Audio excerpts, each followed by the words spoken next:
समझ नहीं आ रहा अपने सैलरी इंक्रीमेंट का क्या करूं। बेटा इतना क्या सोच रहा है? अपने म्यूचुअल फंड्स के एसआईपी का टॉप अप करा ले। This is the right time. क्या? समझ में नहीं आया। बेटा इतना क्या सोच रहा है? अपने म्यूचुअल फंड्स का एसआईपी टॉपअप करा ले। This is the right time. अब समझा।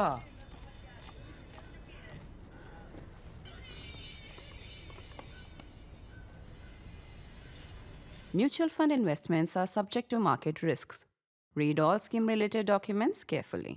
नमस्कार, द प्रिंट में आपका स्वागत है। मैं पूर्वा मंधानी, मेरे साथ हैं हमारे editor in chief Shekhar Gupta और हम दोनों आपके सामने हमारा इस साप्ताहिक शो शेखर से सवाल लेके हाजिर हैं। शेखर, हमें कई सारे दर्शकों के सवाल आए हैं, लेकिन इस एपिसोड को शूट करने से पहले अभी एक बहुत ही इम्पॉर्टेंट खबर आई है जिसके बारे में हमारे दर्शक आई एम श्योर जानना चाहते होंगे। Deputy army chief lieutenant general Rahul Singh की एक स्टेटमेंट आई है कि ऑप सिंदूर से जुड़ी हुई उनकी स्टेटमेंट है। उन्होंने कहा है कि ऑपरेशन सिंदूर में एक बॉर्डर और 3 दुश्मन थे। इस पर आपने पहले लिखा भी हुआ है, तो इसके बारे में अगर आप हमारे दर्शकों को थोड़ा पहली बात तो मैं आपको बताता हूँ कि ये एक एक्सेप्शन है, क्योंकि अपूर्वा मंधानी तो हमारी मेंबर नहीं है। हमारी टीम की मेंबर है, लेकिन हमारे यूट्यूब पे बैच वाली मेंबर नहीं है। लेकिन फिर भी अपूर्वा, क्योंकि आप अपूर्वा हैं और ये सवाल बहुत रेलेवेंट है, क्योंकि अभी हम खड़े हुए थे अपने न्यूज़ रूम में, तो हमने देखा टीवी पे बोल रहे हैं deputy chief of army staff, one of the deputy chiefs, lieutenant general Rahul Singh, और उन्होंने बड़ी साफ गोई की। उन्होंने कहा कि हमारी जो स्थिति थी वो बॉर्डर एक था लेकिन दुश्मन 3 थे। अब दुश्मन 3 कैसे थे? तो टर्की के बहुत सामग्री थी पाकिस्तान के पास, चाइना की भी बहुत सामग्री थी, लेकिन वो ये भी कह रहे हैं कि चाइना से पाकिस्तान को हर चीज़ के लाइव अपडेट मिल रहे थे। तो उन्होंने कहा हमारे डीजीएमओ के, जब चीन के नहीं, पाकिस्तान, हम हालांकि वो इसको फ्रॉइडियन स्लिप बोलिए क्योंकि एक ही बात है, कि जब हमारे डीजीएमओ की पाकिस्तान की डीजीएम से कॉल होती थी, बातचीत होती थी, तो पाकिस्तान के डीजीएमओ उनको लाइव अपडेट दे रहे थे कि आपका वो वेक्टर मतलब आपका वो मिसाइल वहाँ पे तैयार है, या आपके वो जहाज़ वहाँ पे तैयार है टेक ऑफ करने के लिए, या आपके जहाज़ वहाँ पे ऊपर हैं, वहाँ से हमारे ऊपर फायर करने की तैयारी कर रहे हैं मिसाइल्स। क्योंकि जो इंडिया ने फायर किया पाकिस्तान पे लॉन्ग रेंज, वो तो सब एयर टू ग्राउंड किया था, वो पाकिस्तान ने भी कहा एयर टू ग्राउंड। तो और वहाँ आपके प्लेन टेक ऑफ कर रहे हैं या वहाँ आपके मिसाइल तैयार हैं। तो उन्होंने कहा, ये जैसे मान लीजिए हमारे कोई मुझे डिटेल तो नहीं पता है, उन्होंने बताया भी नहीं, लेकिन इतना तो मैं अंदाज़ा लगा भी सकता हूँ तजुर्बे से कि मान लीजिए कि आपकी कहीं बहुत ज़बरदस्त मिसाइल बैटरी है, surface to air missile battery भी है, मान लीजिए S-400 भी है, तो उसका जब रडार स्विच ऑन होता है तो उससे बहुत एमिशन जाता है बाहर, क्योंकि रडार तो आपके ऊपर एक बाहर वेव्स फेंकता है ना, जब वो टकराती हैं जो आपका टारगेट होता है वापस आती हैं, तब रेडार का फंक्शन ये होता है। ऐसे ही सोनार जो साउंड पे बेस्ड होता है, समुद्र में जो सबमरीन्स के लिए होता है, वो भी वही होता है कि आप वेव्स भेजते हैं, साउंड वेव्स, फिर नीचे कोई टारगेट से लग के आती हैं, और फिर आपका कंप्यूटर बताता है कि सबमरीन है या व्हेल फिश है या शार्क है या कोई रॉक है, कोई चट्टान है। तो ये सारे बहुत पेचीदा चीज़ें होती हैं। बेसिक चीज़ ये है कि हर चीज़ का एमिशन होता है, और वो जो एमिशन होता है, रेडिएशन होता है, वो सैटेलाइट्स पिकअप कर सकती है, जो खास करके अब नई सैटेलाइट्स हैं, स्पाई सैटेलाइट्स हैं, मिलिट्री सैटेलाइट्स कुछ भारत के पास भी है, लेकिन बहुत कम है, बहुत होनी चाहिए। और अब प्लान देखिए आपके, अब हम अगले 3 साल में 52 सैटेलाइट लॉन्च करेंगे। हमको तो याद बहुत बाद में आती है ना चीज़ों की। तो चीनियों के पास तो सब कुछ था, और वो पाकिस्तान को लगातार बताए जा रहे थे। तो एक लाइन जो इस्तेमाल की है लेफ्टिनेंट जनरल राहुल सिंह ने, वो ये है कि Pakistan, it is called killing with A borrowed knife, कि आप किसी से छुरी उधार मांग के लाएं और फिर आप उससे दूसरे को मार दें। मैं उसमें एक एडिटोरियल करेक्शन करूंगा, वो बोरोड नाइफ नहीं है, वो गिफ्टेड नाइफ है। वो चीन ने नाइफ दिया है, गिफ्ट ही एक तरह से। जब आप आपकी top of the line technology बेचें, चाइना मुफ्त कुछ नहीं देता है, दाम मिलता है, लेकिन इतना भी क्या दाम मिलता है, उसका पर्पज़ ये नहीं है कि उसको पैसे कमाने हैं, उसका पर्पज़ ये है कि उससे भारत को ऑफ बैलेंस रखना है। यार बात, तू इससे तो मुकाबला कर। पहले एक ज़माना था जो हमारे मेरी विंटेज के आप में से लोग होंगे वो तो याद करेंगे, शायद बाकियों को भी पता हो। एक ज़माने में कि बोलते थे कि रुस्तम ज़मान एक टाइटल होता था, और रुस्तम ज़मान का टाइटल दारा सिंह जीते थे। और दारा सिंह का एक भाई थे रंधावा, वो भी पहलवान थे। तो रुस्तम ज़मान के लिए चैलेंज करना होता था, तो कोई रशिया का, उस टाइम तो रशिया ही बोलते थे, कजाकिस्तान, उज़्बेकिस्तान, सब सोवियत यूनियन के पार्ट थे जी। कोई कभी कनाडा का पहलवान, तो दारा सिंह को चैलेंज करता था। तो दारा सिंह कहता था कि मुझसे मुकाबला करने से पहले तू रंधावा से मुकाबला कर, मेरे भाई से, उसको हराएगा तो फिर मेरे से मुकाबला होगा। रंधावा, बाय द वे, मैं आपको बाय द वे डाइग्रेशन है, आपको बता देता हूँ, रंधावा की शादी बाद में हुई मुमताज़, जो हमारी एक्ट्रेस थी बड़ी फेमस, जो शुरू में दारा सिंह की फिल्मों में हीरोइन होती थी, उनकी बहन के साथ हुई उनकी शादी, रंधावा की, वो भी एक्टर थे। तो ये चीन इस समय भारत के साथ दारा सिंह रंधावा वाला खेल कर रहा है कि हमसे तो कुश्ती जब लड़ोगे बाद में देख लेना, पहले देख लेते हैं कि आपकी औकात कितनी है, और औकात दिखाओ। पाकिस्तान, उसको मैंने सारे तरीके सिखाए हैं, उसको मैंने सारे हथियार दिए हैं, उसको मैं ऑनलाइन इंस्ट्रक्शंस में दे रहा हूँ। तो ये बात, और ये कुछ डिप्टी चीफ बोले हैं तो बिना बात नहीं बोले होंगे, उनका सरकार ने क्लियर किया होगा बोलने के लिए कि ये मैसेज बाहर जाना चाहिए। और ये बहुत इंपॉर्टेंट मैसेज है, क्योंकि ज़्यादातर ड्रोन्स जो पाकिस्तान की गिराई गई वो यीहा ड्रोन्स थी, जो कि टर्किश ड्रोन्स थी। बल्कि एक तो उसमें वीडियो बहुत चल रहा है कि पाकिस्तान के कुछ किसानों ने वहाँ तो राइफलें सब ऐसे AK-47 शादियों में भी लेके घूमते, ठट्टा ठट्टा ठट्टा, तो किसी ने गोली मार के एक ड्रोन गिरा दी, और पाकिस्तान की सेना ने उसको इनाम दिया कि तुमने ड्रोन गिरा दी। इंडिया की बाद में समझ आया कि वो टर्किश ड्रोन है, उनकी अपनी थी। तो कन्फ्यूजन होता है वॉर में। लेकिन ये एक सिग्निफिकेंट, मैं कहूँगा, स्टेटमेंट है भारत सरकार से फॉर्मली आना। हालांकि ये तो सच बात है, 3 हफ्ते पहले मैंने नेशनल इंटरेस्ट लिखा था, उसका लिंक मैं आपसे शेयर करूँगा, शायद हम, एक रेयर चीज़ है, उसको जल्दी रिपब्लिश भी करेंगे। तब ये कहा था कि ये जो आपने देखा है ऑप सिंदूर में, ये पहली जंग है टू फ्रंट वॉर की। क्योंकि टू फ्रंट वॉर का मतलब ये नहीं कि चीन और पाकिस्तान एक साथ आपसे लड़ने आएंगे, वो एक साथ मिलके एक जगह भी लड़ सकते हैं जी। और ये ट्रेंड जो मुझे समझ आता है ये कि काफ़ी समय तक रहेगा कि चीन पाकिस्तान को आपसे लड़ाएगा, और कल को मौका लगेगा तो वो बांग्लादेश को लड़ाएगा नहीं, लेकिन बांग्लादेश को इस्तेमाल करेगा आपको ऑफ बैलेंस रखने के लिए। तो आपको जो सन 71 से भारत को जो एक ढाढ़स था कि भारत को ईस्टर्न फ्रंट, वेस्टर्न फ्रंट दोनों की चिंता नहीं थी। ईस्टर्न फ्रंट खत्म हो गया था बांग्लादेश बनने से, जो ईस्ट पाकिस्तान खत्म हो गया। वो चीन कोशिश करेगा एक तरीके से भारत को लगे कि यार ये इस पे यकीन नहीं कर सकते जी। कल को अगर कोई लंबी लड़ाई चल जाए तो इसका फ़ायदा उठा सकते हैं। तो ये भारत इस समय इस पशुपेश में पड़ा हुआ है, और मैं कहूँगा कि ये बहुत अच्छी बात है कि डिप्टी चीफ बोले, लेकिन उनके थ्रू भारत सरकार बोली, क्योंकि ये सच को छुपाने का कोई फ़ायदा नहीं है। ये सच को छुपाना एक सेल्फ डिल्यूजन है। अब उसकी मुझे एग्जैक्टली हिंदी ट्रांसलेशन नहीं आती है, लेकिन सबको पता है सेल्फ डिल्यूजन, अपने आप को भ्रमित करना, ये इसका कोई फ़ायदा नहीं होता, और बड़े देशों को इसका बहुत नुकसान हो सकता है। शेखर के आर्टिकल का लिंक इस वीडियो के डिस्क्रिप्शन में है, तो वो आर्टिकल भी आप ज़रूर पढ़ें। शेखर, अब दर्शकों के सवालों से शुरुआत करूंगी। पहला सवाल ऑप सिंदूर से जुड़ा हुआ है। अरिंदम चक्रवर्ती बोल रहे हैं कि ऑप सिंदूर के बाद हमें क्या मिला? America field marshal Asim Munir के साथ दोस्ती कर रहा है, क्वाड ने पहलगाम हमले के लिए पाकिस्तान को जिम्मेदार नहीं ठहराया है, इस बात की कोई खबर नहीं है कि सेना हमले के असली अपराधियों को न्यूट्रलाइज करने में सक्षम थी या नहीं। क्या ये हमारी विदेश नीति की विफलता है? मेरा मानना है कि ये हमारे पड़ोसियों के लिए पहले से ही एक डिजास्टर है। प्लीज अपने थॉट शेयर करें। देखिए, आपने कई बातें पूछी, ऑप सिंदूर से क्या मिला है, तो खैर बहुत बड़ा सवाल है जी। उसका मैं बहुत संक्षेप में जवाब दूंगा कि भारत ने 2016 के बाद एक ट्रेंड बनाया है कि जब भारत में कहीं भी, और कश्मीर भारत है, तो एक पहले ज़माना था कि नहीं अगर मेनलैंड इंडिया में होगा तो और रिएक्शन होगा, कश्मीर में चलता रहता है, वो नहीं है।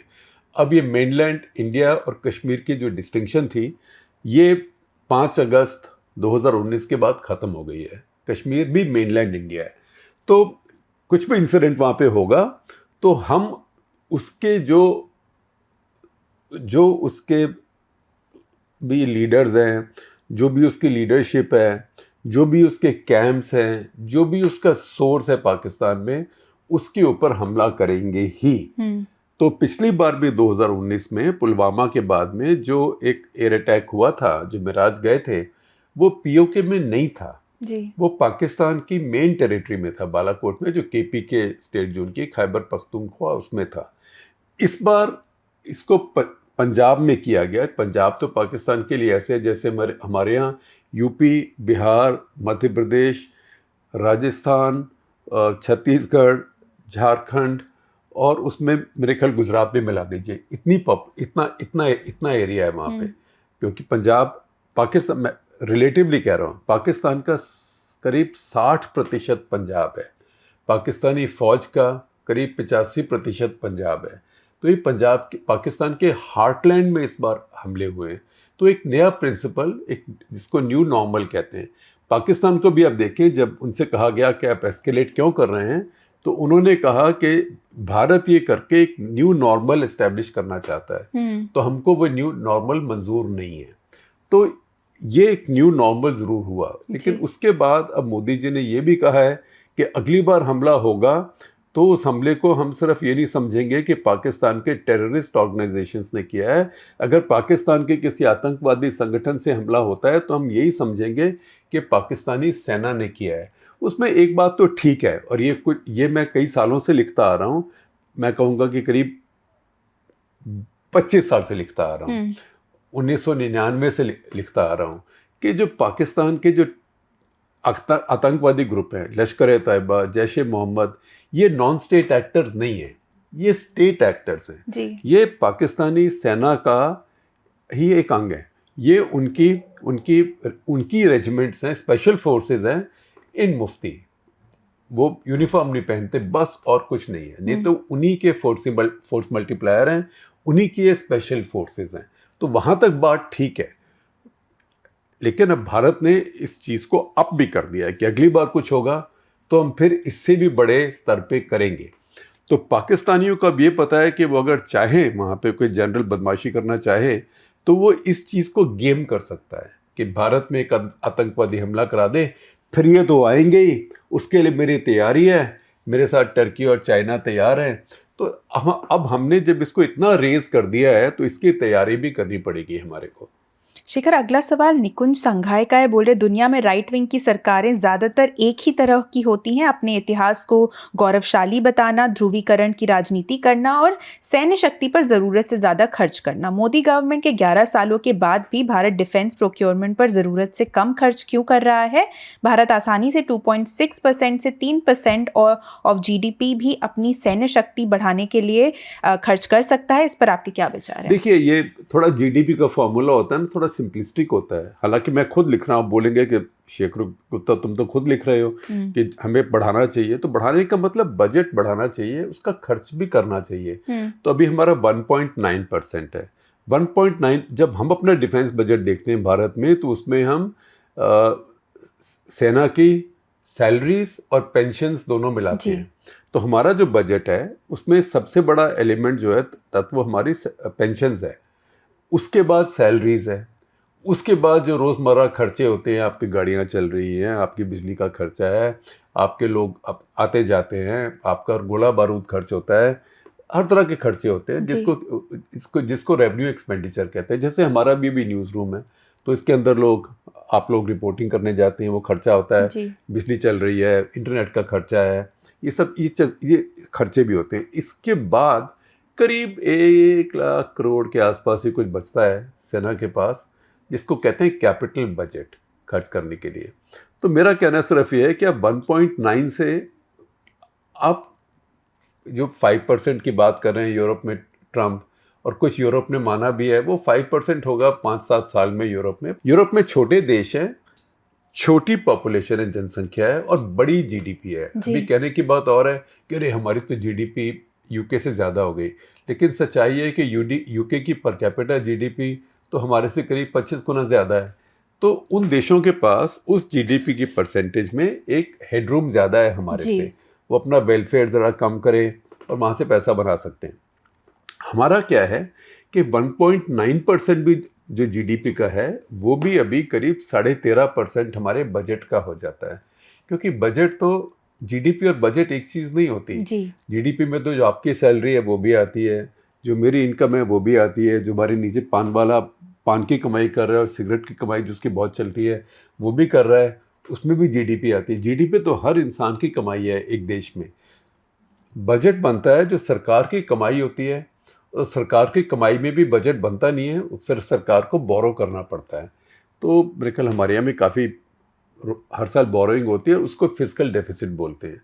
तो अगर आप ज़्यादा एकदम बढ़ा देंगे तो फिस्कल डेफिसिट बढ़ जाएगा, फिस्कल डेफिसिट बढ़ेगा तो सरकार मार्केट से बोरो और करेगी, बोरो करेगी तो इंटरेस्ट रेट्स बढ़ जाएंगे, इन्फ्लेशन बढ़ जाएगी। तो ये एक बहुत पेचीदा साइकिल है। तो अब एकदम 2.6 3%, जैसे मैंने देखा पीछे एक बुक रिलीज थी दिल्ली में, एक फॉर्मर आर्मी चीफ है, उनकी बुक रिलीज थी, वहाँ एक तरह से नारा लग रहा था 5% ऑफ जीडीपी, 5% ऑफ जीडीपी। तो मैंने वैसे जिसको कहते हैं बैक ऑफ एनवलप लिफाफे के पीछे कैलकुलेशन करी कि अगर 1.9% जीडीपी 13% है तो 5% जीडीपी कितना हो जाएगा?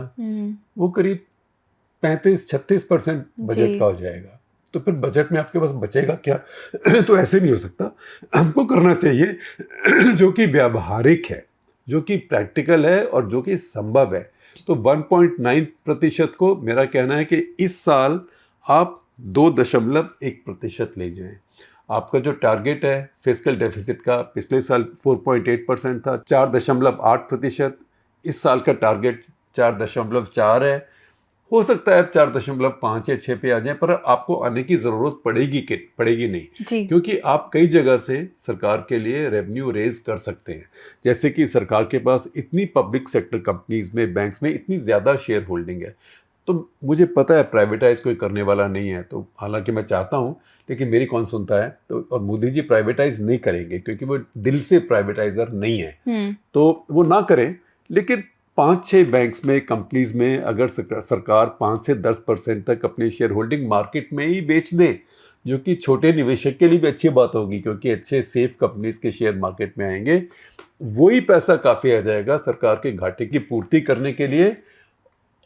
और ये 1.9 से 2.1 कोई ऐसी बड़ी बात नहीं है, लेकिन वो जो थोड़ा सा पैसा आएगा उससे आप इस साल कुछ नई चीज़ें इमीडिएटली खरीद सकते हैं जो अवेलेबल हैं।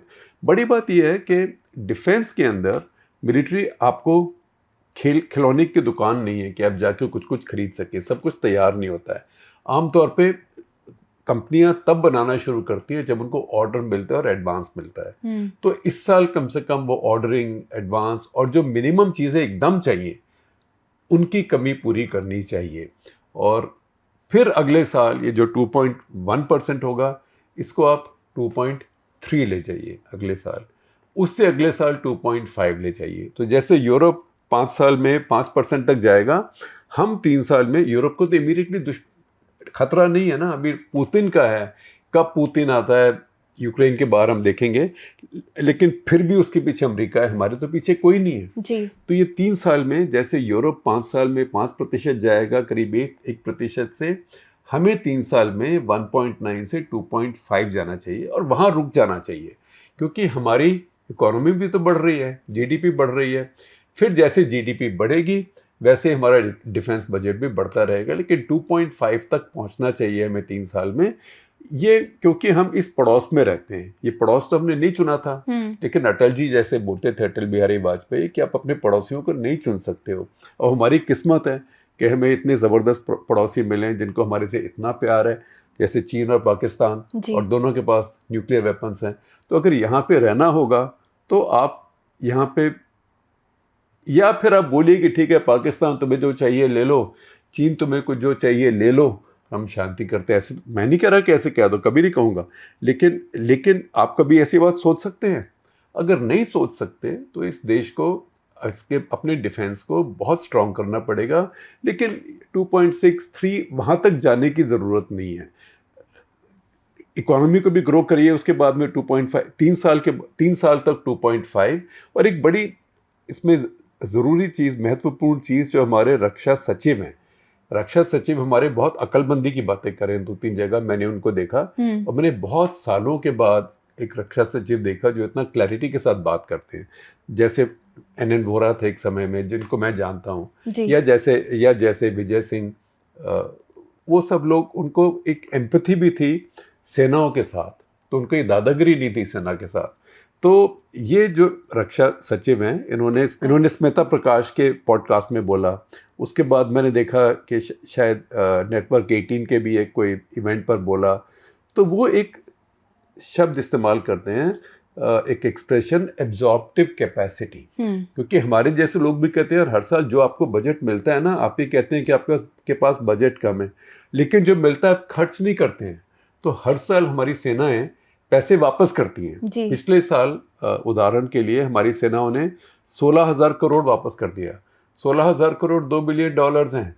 $2 बिलियन में अब बाकी सब चीज़ को छोड़ दीजिए, $2 बिलियन में आपके पास इतनी लॉन्ग रेंज गन्स आ जाएंगी, आर्टिलरी, कि पाकिस्तान की कभी हिम्मत नहीं होगी कि वो पूंछ में फायरिंग शुरू करे, क्योंकि वो 10 गन से फायरिंग करेगा, अब 250 गन से जवाब दीजिएगा। $2 बिलियन, लेकिन आपने वापस कर दिए। जो गया सरकार के पास वापस वो कभी नहीं आता है, कभी आएगा भी नहीं। तो उन्होंने कहा हमारी एब्जॉर्प्टिव कैपेसिटी कम है, हम खर्च नहीं कर पा रहे हैं। अब से मैं गारंटी देता हूं कि अब से हमारा कम से कम जो बजट है वो तो हम खर्च करेंगे। तो इसमें दोनों चीज़ें हैं, बजट बढ़ाना भी है और खर्च भी करना है। शेखर, अगला सवाल दीपक पदियारी का आ रहा है। वो बोले ट्रंप के राष्ट्रपति काल में अमेरिका अपने नेटो और यूरोपीय सहयोगियों से काफ़ी डिमांडिंग हो रहा है। क्या आपको लगता है कि ये यूरोप के लिए एक तरह से अच्छा है, जैसे कि एक वेकअप कॉल अमेरिका पर निर्भरता कम करने और अधिक प्रोडक्टिव और कंपेटिटिव होने पर ध्यान केंद्रित करने के लिए, या क्या आपको लगता है कि यूरोप को चीन के करीब ले जाएगा ये? देखिए, इसमें दोनों बातें होंगी। यूरोप कम से कम चीन से इतनी जल्दी दूर जाना शुरू नहीं होगा जितना पहले हो गया था। वो थोड़ा सोचेगा, क्योंकि ट्रंप का क्या भरोसा है। सबसे बड़ी बात है कि ट्रंप का भरोसा नहीं है। हालांकि मैं कहूँगा कि ट्रंप कहते कुछ है, ज़रूरी नहीं है कि वही करते हैं इंटरनेशनल रिलेशंस में, लेकिन फिर भी लोगों का भरोसा नहीं है। और ये नज़र आता है कि Trump, JD Vance, Pete Hegseth, जो भी उनके, मार्को रूबियो थोड़ा ध्यान से बात करते हैं, लेकिन सबको यूरोप के साथ एक तरह से रिजेंटमेंट है जी, कि यूरोप ने हमारे को बिना किराए पे दिया हुआ है, ठेका दिया हुआ है अपनी सुरक्षा का। तो हम तो खर्च कर रहे हैं इतना पैसा और हमारे लोग जा रहे हैं वहाँ पे, हमने क्या ठेका लिया हुआ है। द्वितीय विश्व युद्ध हुआ था जब हुआ था, अब तो उसको 80 साल हो गए, तो अब हमने क्यों ठेका लिया हुआ है। तो उसमें अगर यूरोप के देश अपने डिफेंस पे खर्च करना शुरू करें, जो कर रहे हैं और करेंगे, बहुत अच्छी बात है। उनको जो सबसे बड़ी चुनौती आएगी वो ये होगा अपनी सेनाओं में लोग भर्ती करना, क्योंकि यूरोप के लोग, जो जनता है उनकी, वो सेना में सर्व करना चाहेगी कि नहीं। और जैसे कि अमेरिका में हुआ कि समय के साथ साथ उनकी सेना में इमिग्रेंट या माइनॉरिटीज़ या ब्लैक कम्युनिटी या हिस्पैनिक्स, वो बहुत ज़्यादा आने शुरू हो गए। और वो हर लोकतंत्र में होता है। हर लोकतंत्र में जो अंडर क्लास होती है या जो अंडर प्रिविलेज क्लासेस होती हैं, उनके लिए सेना एक तरह की एम्पावरमेंट होती है कि मैंने फ़ौज ज्वाइन कर ली, अब मैं गांव वापस आऊँगा छुट्टी पे, लोग कहेंगे फ़ौजी आ गया, ये नहीं कहेंगे फलाना जाति का आ गया, फलाना आ गया। तो एक इक्वालिटी का होता है। अब यूरोप में वो एक मसला है, क्योंकि यूरोप में जो डाइवर्सिटी है वो इमिग्रेंट्स की है। वो इमिग्रेंट्स ज़्यादातर मुस्लिम कंट्रीज से हैं और पिछले कुछ सालों में सीरिया से, अफ़गानिस्तान से, लीबिया से बहुत ज़्यादा आए हैं। तो उनको अब वो कैसे संभालेंगे वहाँ पे।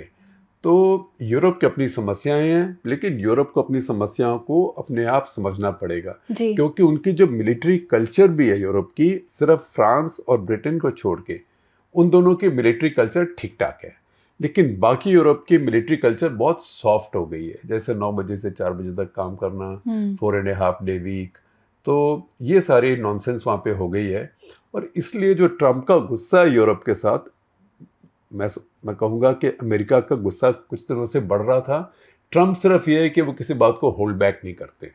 शेखर, अगला सवाल अनुभव सक्सेना का है। वो बोल रहे हैं आपको क्या लगता है कि पुतिन और शी जिनपिंग ब्रिक्स समिट में भाग क्यों नहीं ले रहे हैं? क्या वे इसे अब कम महत्वपूर्ण मानते हैं और इसे विफल या स्कटल करने का प्रयास कर रहे हैं, या इसके पीछे कोई अन्य छुपा हुआ एजेंडा है? जी, मुझे लगता नहीं कोई छुपा हुआ एजेंडा है। पुतिन तो वैसे ही बहुत ज़्यादा बाहर नहीं जाते हैं। ब्राज़ील में लेफ्ट सरकार है जी। लूला की, तो पता नहीं उनके ऊपर जो एक वो आईसीसी का जो एक वारंट है, और लूला भी इस समय थोड़ा, अगर आप उनके बारे में पढ़ें, एक आर्टिकल है इकोनॉमिस्ट में, शायद मैं आपसे शेयर करूंगा, अपूर्वा शेयर करेंगे आपसे, जिसमें लिखा है कि वो आजकल थोड़े इनकोहेरेंट हो रहे हैं। कई बार एज के साथ भी होता है या कुछ भी होता है, वो उनका कुछ गड़बड़ है।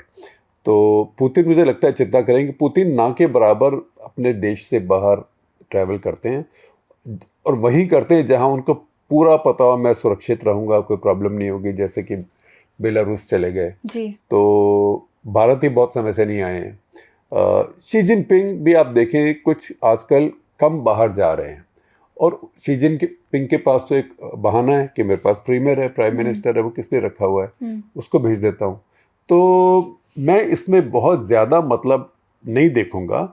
और ब्रिक्स को जो एक्सपैंड कर रहे हैं, चाहे ब्रिक्स हो चाहे SCO, ये दोनों चाइना लेड ऑर्गेनाइजेशंस हैं। अब उसमें शी जिनपिंग जाए ना जाए उसका फ़र्क नहीं पड़ता है, और इसमें और देशों को इसलिए ला रहे हैं कि जिसको वो एक फेक ग्लोबल साउथ हम कहते हैं। मैं तो मानता ही नहीं ग्लोबल साउथ क्या चीज़ है। चीन क्या ग्लोबल साउथ है? चीन में 16 ट्रिलियन डॉलर की इकोनॉमी है, भारत से थोड़ी सी पॉपुलेशन कम ही होगी, हम 4 ट्रिलियन मारपीट किए हुए हैं, वो 16 ट्रिलियन से ऊपर के हैं, वो कोई थर्ड वर्ल्ड थोड़ा है जी, ग्लोबल साउथ थोड़ा है। और ऐसे कितने देश हैं जिनको ग्लोबल साउथ में काउंट करते हैं, जैसे लैटिन अमेरिका, वो तो साउथ में है ही नहीं, वो तो, और उनसे और भी बहुत है, नॉर्दर्न हेमिस्फीयर हैं। तो ये एक नॉनसेंसिकल कॉन्सेप्ट है, लेकिन उस कॉन्सेप्ट में खास करके अफ्रीका में चीन का प्रभुत्व इस समय बहुत ज़्यादा बना हुआ है। तो चीन SCO और ब्रिक्स दोनों को इस्तेमाल करके अपना एक बोल ध्रुव बना रहा है दुनिया के अंदर। अब भारत की उसमें क्या जगह है जी। तो भारत को बहुत फूंक के कदम रखना है, और वही एक स्थिति है जो सब देख रहे हैं अभी। बल्कि बड़ी चिंता ये है कि चीन जो हमारा एरिया है, हमारा एरिया मतलब हमारे पड़ोस का एरिया है, उसमें क्या करेगा। जैसे खबर आ रही है कि एक नया सार्क बन जाएगा जिसमें चीन भी होगा जी। और भारत हो या ना हो, तो भारत को बोल देंगे आना है तो आ जाओ, नहीं आना है तो मत आओ। तो ये China, Pakistan Turkey, Azerbaijan, China, Russia, ये बहुत नई ग्रुपिंग्स बन रही हैं जो भारत के हित में काम नहीं करती हैं। शिखर, अगला सवाल आदित्य का है। वो पूछ रहे हैं कि क्या आपको लगता है कि एलन मस्क जैसे बिजनेसमैन को सरकार चलाने में शामिल करना एक फेल्ड एक्सपेरिमेंट है, क्योंकि हम देख सकते हैं कि कॉन्फ्लिक्ट रुकने का नाम नहीं ले रहा है। क्या आपको लगता है कि अगर कोई बिजनेसमैन सरकार चलाने में शामिल होता है तो ये ट्रांजैक्शनल मामला होगा, और अगर कोई सरकारी नीति उसके व्यावसायिक हितों के खिलाफ है तो वो सरकार के खिलाफ बोलना शुरू कर देंगे? देखिए, पहली बात तो ये कि मैं कह सकता हूँ कि मैंने शुरू से कहा था कि नहीं चलेगा जी, क्योंकि एक म्यान में 2 तलवारें नहीं होती हैं। और वैसे भी जो डिक्टेटोरियल नेता होते हैं, जो बहुत ईगो ड्रिवन नेता होते हैं, उनको दूसरा आदमी पसंद नहीं आता जिसको भी अटेंशन मिले। अटेंशन एक ही आदमी को चाहिए कि बड़ ज्यादा बोल रहा है एलन मस्क को, रोज हेडलाइंस मिल रही है, क्या बकवास है, तो वो उनको बात पसंद नहीं आती। तो ये तो टूटना था ही। लेकिन जहां तक कॉन्फ्लिक्ट ऑफ इंटरेस्ट की बात है, आपकी बात ठीक है, लेकिन जो ट्रंप के राज में तो कॉन्फ्लिक्ट ऑफ इंटरेस्ट में कोई समस्या ही नहीं है जब तक कि उनकी परिवार का इंटरेस्ट ना हो। अगर अपने परिवार का और अपना इंटरेस्ट है फिर क्या कॉन्फ्लिक्ट है। अब आप देखिए जो पाकिस्तान के साथ भी हो रहा है, क्रिप्टो कंपनी बना दी। क्रिप्टो कंपनी जिसने बनाई वो स्टीव विटकॉफ का लड़का है। स्टीव विटकॉफ डोनाल्ड ट्रंप के दोस्त हैं, रियल एस्टेट बिजनेस से न्यूयॉर्क में, और वैसे भी उनके वो स्पेशल एनवॉय हैं, स्पेशल दूत हैं मिडल ईस्ट में और पुतिन के पास। विटकॉफ कोई तनख्वाह नहीं लेते, अपना जहाज लेके घूमते हैं। बेटे ने क्रिप्टो कंपनी बना दी, उसमें ट्रंप का लड़का भी पार्टनर है। इतनी दोस्ती है कि विटकॉफ के बेटे का बेटा पैदा हुआ, उसने उसका नाम भी डॉन रखा है, डॉन जूनियर के नाम पे डोनाल्ड रखा है। उसका दोस्त ये पाकिस्तानी विज़किड है जो फोर्ब्स 30 अंडर 30 में था पहले, वो भी क्रिप्टो करता है, बिलाल बिन साकिब। वो खुद जो है पाकिस्तान में पेशावर कोर कमांडर का दामाद है। वो जो ये क्रिप्टो कंपनी है उसमें एडवाइज़र है। वो पाकिस्तान में क्रिप्टो मिनिस्टर बना दिया है। पाकिस्तान ऐसा देश जहाँ का सेंट्रल बैंक जैसे हमारा RBI अभी क्रिप्टो को लीगल नहीं मानता है, जैसे हमारा RBI नहीं मानता है, उस देश में आपने क्रिप्टो मिनिस्टर बना दिया है। उस देश की सरकार ने उसी कंपनी के साथ जहाँ वो एडवाइज़र है, मंत्री, एक क्रिप्टो डील साइन कर ली है। वो जाके मिलता है वाइट हाउस में ब्रैंडन लुटनिक। ब्रैंडन लुटनिक कौन है? जो हावर्ड लुटनिक, जो अमेरिका के कॉमर्स मिनिस्टर, उनका लड़का, वो भी वाइट हाउस में ये पाकिस्तानी क्रिप्टो मिनिस्टर से मिलता है जी। तो इस सारा भाई भतीजा बात तो हो रहा है, लेकिन ये तब तक चलता है कॉन्फ्लिक्ट ऑफ इंटरेस्ट जब तक कि ट्रंप और उनके परिवार को इसमें फ़ायदा ना हो। तो ये अमेरिका के लिए भी एक नया एक्सपेरिमेंट है। वो कह देते हैं तो अलग कंपनी है, मेरा ऐसे कोई लेना देना नहीं है, लोग अपना रिस्क लेते हैं, अपना बिजनेस करते हैं। लेकिन ऐसे में इसका फ़ायदा कोई बाहर वाला आके उठाए, एलन मस्क। तो ट्रंप ने भी एलन मस्क को इस्तेमाल किया, उससे पैसा भी लिया कैंपेन में, उससे बकवास भी कराई। और दूसरी बात, जो एक्स हम कहते हैं ट्विटर, उसको भी मिसयूज़ किया क्योंकि उसकी वो एल्गोरिदम्स वगैरह को बहुत कंट्रोल कर सकते हैं। अब उसको यूज एंड थ्रो कर दिया। अब एलन मस्क संभालेंगे कि इसका क्या रिजल्ट होगा, क्योंकि अब जो उनका नया वन बिग ब्यूटीफुल लॉ या एक्ट या डील जो भी बोलते हैं उसको, वो उसमें उन्होंने इलेक्ट्रिक व्हीकल्स के सारे इंसेंटिव्स और टैक्स ब्रेक्स खत्म कर दिए। तो इसका सबसे बड़ा नुकसान किसको हुआ? इसका सबसे बड़ा नुकसान एलन मस्क को हुआ। और अब आपस में एक दूसरे के साथ गाली गलौज भी शुरू हो गई है। तो ये तो होना ही था। मुझे ताजुब इसी बात का है कि पहले नहीं हुआ। शेखर, अगला सवाल संकल्प का है। हल्का लंबा सवाल है। बोल रहे हैं, हाल ही में कोलकाता का मामला पश्चिम बंगाल में संदेशखाली और आरजी कर के बाद तीसरी ऐसी घटना है। फिर भी ऐसा लगता है कि टीएमसी को कोई राजनीतिक असमर्थन नहीं मिल रहा है, जो कि उसके चुनावी नतीजों से स्पष्ट है। मौजूदा मामला विशेष रूप से भयावह है क्योंकि कॉलेज प्रशासन की चूक या लैप्सेस और राजनीतिक नेक्सस इससे कहीं अधिक स्पष्ट है। आरोपी स्पष्ट रूप से एक खतरा था, फिर भी उसका हौसला बढ़ाया गया। तो क्या भारत जैसे बड़े देश में जवाबदेही कभी नहीं मांगी जाती? क्या देश इतना स्पाइनलेस है? ऐसा लगता है कि देश के कम से कम कुछ हिस्से पूरी तरह से लॉलेस हैं। कोलकाता पुलिस दिल्ली की एक लड़की के पीछे गई, लेकिन अपने ही बैकयार्ड में टाइम बम को नहीं रोक पाई। पुलिस का राजनीतिकरण बहुत खराब है। मैं सहमत हूँ कि अपराध हमेशा हो सकता है, लेकिन उन अपराधों को डिफेंड नहीं किया जा सकता जो पॉलिटिकल पेट्रोनेज और इम्प्यूनिटी के परिणाम हो। देखिए, आपकी सारी बात ठीक है, लेकिन इस पे अगर आप अकाउंटेबिलिटी सीख करते हैं तो आपको सारे देश में करनी पड़ेगी। अब देखें कि इस समय फोकस ज़्यादा पश्चिम बंगाल पे इसलिए हो जाता है क्योंकि वहाँ पे एंटी बीजेपी सरकार है जी। तो काफ़ी मीडिया भी प्रो बीजेपी है और हिंदी मीडिया खास करके, तो वो आप वहाँ फोकस करते हैं। अगर आप देखें कि मध्य प्रदेश में किस किस तरह के क्राइम हो रहे हैं, महाराष्ट्र में कैसे कैसे क्राइम होते हैं, यूपी में हम तो सुनते हैं कि चलो एनकाउंटर हुआ, ठोक दिया, लेकिन उसके बावजूद कितने क्राइम किस तरीके के होते रहते हैं। तो क्राइम होना, चलिए गलत बात तो है, लेकिन क्राइम होता है, उसको कैसे आपने ट्रीट किया, बाद में कितनी जल्दी आपने ट्रायल किया, कितनी जल्दी आपने सज़ा दी, ये बड़ी बात होती है। और पॉलिटिकल पेट्रोनेज आपके बात ठीक है, जहाँ हो वो गलत है, लेकिन इस केस में मैंने देखा नहीं पॉलिटिकल पेट्रोनेज। जो पहले वाला केस आरजी कार, उसमें कुछ लगा कि पहले 2-3 दिन एक कोशिश की गई थी प्रिंसिपल को बचाने के लिए, लेकिन प्रिंसिपल के ऊपर बाद में भी सीबीआई को ऐसा खास केस नहीं बना पाई। तो इमीडिएटली जब ये होता है, तो खास करके जो नॉन बीजेपी स्टेट में होता है, ये सच्चाई है। आप कहीं भी वोट देते हो, किसी को भी वोट देते हो, मैं भी वोट देता हूँ, लेकिन उस सबसे सच्चाई पे फर्क नहीं पड़ता जी। सच्चाई है कि जब नॉन बीजेपी स्टेट में अभी क्राइम होता है तो एकदम उसके ऊपर फोकस बहुत ज़्यादा होता है, और एक तरह से फ्रस्ट्रेशन भी होती है केंद्र सरकार को, क्योंकि जो पहले इंदिरा गांधी के समय तक एक इंस्ट्रूमेंट था आर्टिकल 356 संविधान का, 356, जैसे पुश निकाल दिया सरकार को, वो अब नहीं कर सकते हैं। और चुनाव भी आएगा, बहुत दूर नहीं है पश्चिम बंगाल में, और बीजेपी की एक फ्रस्ट्रेशन भी है कि पश्चिम बंगाल का मोर्चा वो नहीं जीत पा रहे हैं। तो ये सारी बातों के बीच में, जहाँ पॉलिटिकल पेट्रोनेज अपराध के लिए बहुत गलत चीज़ है, लेकिन हर अपराध का पॉलिटिसाइजेशन भी गलत चीज़ है जी। मुझे पता है कि एपिसोड थोड़ा लंबा हो गया, लेकिन शेखर 2-3 और सवाल लूँगी। विश्वनाथ CHV के पूछ रहे हैं कि अब बिहार चुनाव की बात करते हैं। प्रशांत किशोर, भाजपा और JDU और LJP के प्रदर्शन के बारे में आप क्या महसूस करते हैं? क्या इस NDA समूह को स्पष्ट बहुमत मिलेगा?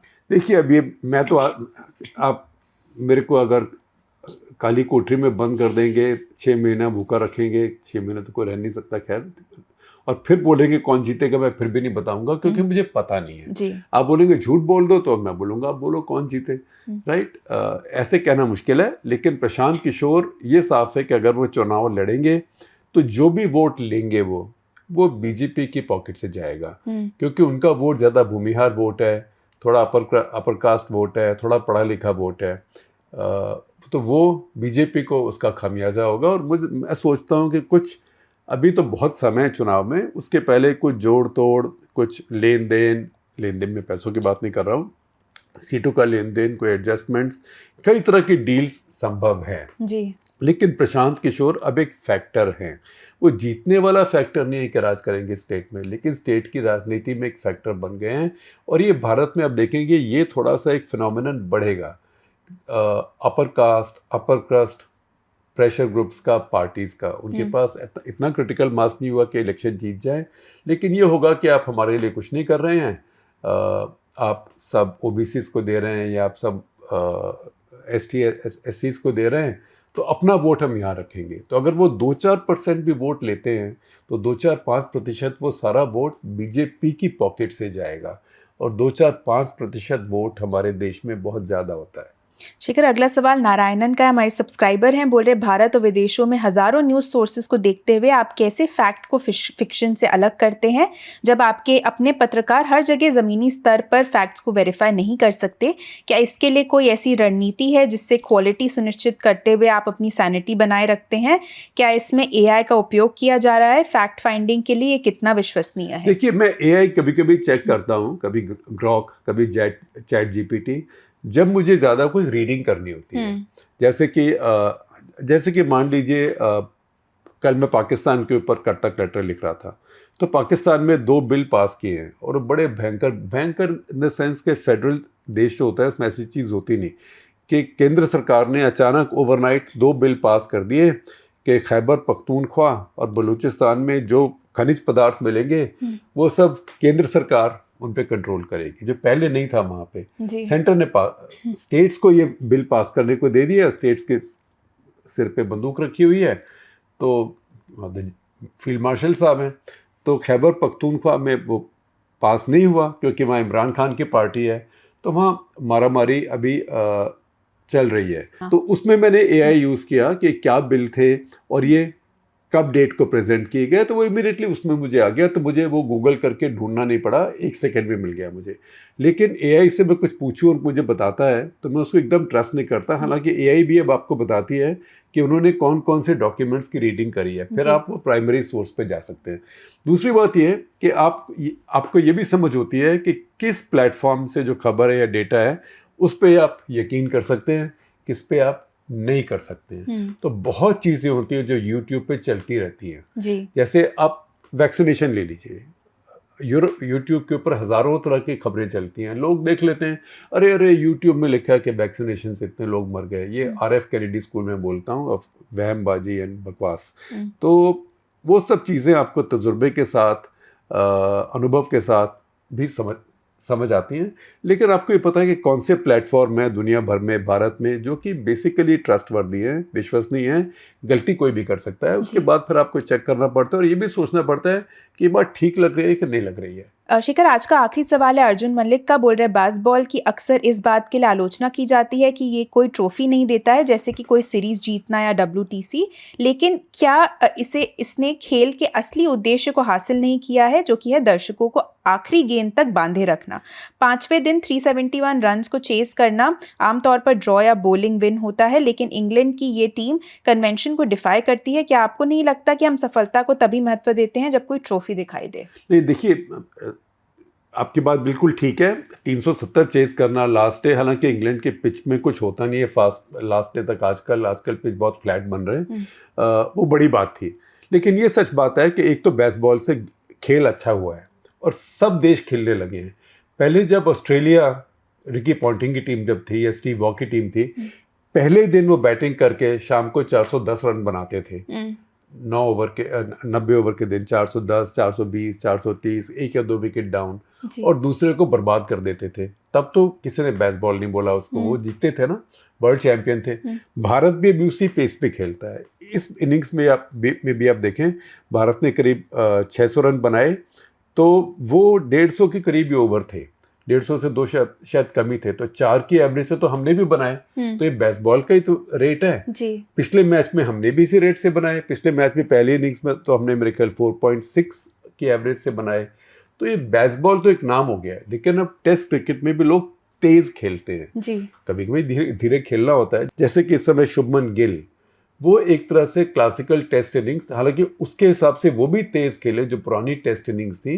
269 बनाए उन्होंने जितनी बॉलों में, हो सकता है पिछले ज़माने में लोग 600 बॉल लगा देते। तो सारा खेल अब तेज़ हुआ है। जैसे अब देखें कि इंग्लैंड ने 5वां टेस्ट मैच जीता हमारे खिलाफ, जो पहले कोविड की वजह से रुक गया था, मैनचेस्टर में नहीं हो पाया था, तो वो उन्होंने एक तरह के बेसबॉल से जीता। 378 के करीब चेज़ किए उन्होंने दबादब। तो ये चीज़ें तो होती रहती हैं, ये चीज़ें तो अब होती रहेंगी, क्योंकि ये नई टेस्ट क्रिकेट है और इसी में टेस्ट क्रिकेट का भविष्य है। चलिए, इसी बात पे हमारा आज का एपिसोड यहीं ख़त्म होता है। आप सभी को एक बार याद दिला दूं कि जो भी शेखर आर्टिकल्स की, वीडियोस की बात करते हैं, उन सभी के लिंक्स वीडियो के डिस्क्रिप्शन में रहते हैं, और जो टाइम स्टैम्प्स होते हैं हर सवाल के लिए, सवाल कौन से पूछे गए हैं, वो सब भी इस वीडियो के डिस्क्रिप्शन में है। चलिए, इसी बात पे आप सभी का धन्यवाद, हमसे जुड़ने के लिए बहुत बहुत धन्यवाद, और हमें कमेंट सेक्शन में बताते रहें अगर आपके पास कुछ एडवाइस हो हमारे लिए, या आपके सवाल भी भेजते रहें हमें।